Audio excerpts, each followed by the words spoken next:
के कुछ प्रतिष्ठित संत महंत हैं। तो उनमें से कुछ प्रतिष्ठित संत महंतों द्वारा मेरे ऊपर कुछ गंभीर आरोप लगाए गए हैं और उन आरोपों के संबंध में एक एफआईआर मेरे पर दर्ज की गई है। जितनी उचित साक्ष्य मैं आपके समक्ष में प्रस्तुत करना चाह रहा हूँ कि ये एफआईआर जो की गई है ये राम बल्लभा कुंज के अधिकारी श्री रामदास उर्फ राजकुमार दास, चेला देवराम दास निवासी राम बल्लभ। जो दूसरे व्यक्ति हैं जिन्होंने एफआईआर की है उनका नाम है श्री करुणा निधान शरण जी महाराज। प्रतिष्ठित संत हैं श्री नृत्य गोपाल दास जी, जो एक पूज्य संत हैं जिनका मैं भी बहुत आदर करता हूँ और पूरा देश उनका सम्मान करता है। और वो देश ही नहीं अपितु वो अंतर्राष्ट्रीय स्तर पर भी एक तो अनायास ही एक एफआईआर किया गया है। उसके संबंध में मैं आपके समक्ष में सारे उचित तथ्य में प्रस्तुत कर रहा हूँ। यह प्रकरण है अयोध्या में श्रवण कुंज मंदिर का। श्रवण कुंज मंदिर के महंत श्री रामरूप शरण जी, जो कि श्री रामदास और राजकुमार दास तथा अन्य इस ट्रस्ट के जो श्रावण कुंज मंदिर का जो ट्रस्ट है श्री ठाकुर रघुवंशी लाल जी भगवान ट्रस्ट अयोध्या जी, इस ट्रस्ट के आजीवन ट्रस्टी हैं। में जो 419-420 का जिक्र किया गया, ये पूरा मतलब मामला क्या है?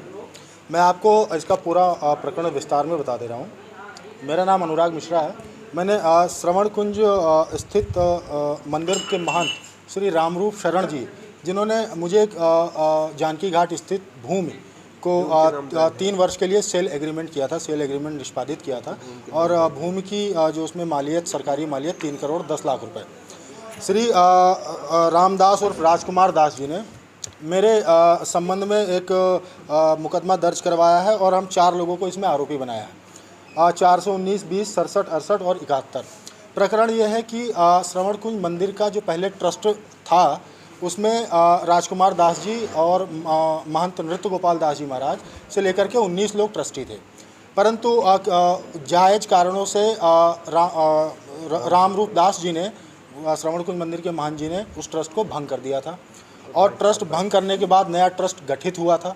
उस नए गठित ट्रस्ट का मैं भी ट्रस्टी हूँ और उन्होंने यह भूमि मुझे सेल एग्रीमेंट की थी। चूँकि मैं भूमि का मूल्य अदा कर रहा हूँ और ट्रस्टी होते हुए मैं किसी प्रकार से बेनिफिशरी नहीं हूँ, चूँकि मैं मूल्य अदा कर रहा हूँ।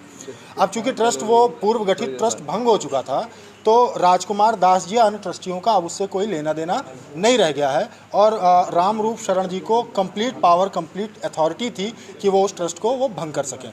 और जो ये भूमि एग्रीमेंट उन्होंने किया तो इससे अर्जित धनराशि से वो श्रवण कुंज मंदिर के जीर्णोद्धार का उद्देश्य वो पूर्ण करना चाहते हैं।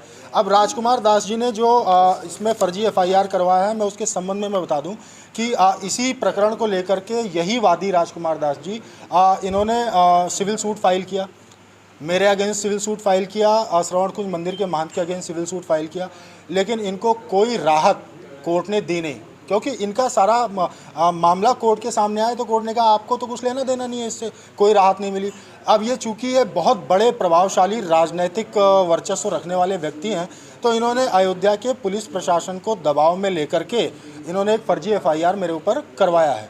अब मैं आपको स्पष्ट चीज़ बता दूँ कि when the matter is sub judice under civil court of Ayodhya, this FIR cannot be filed in any kind of circumstances by the Ayodhya police. Ayodhya police has no right to intervene the matter if the matter is sub judice.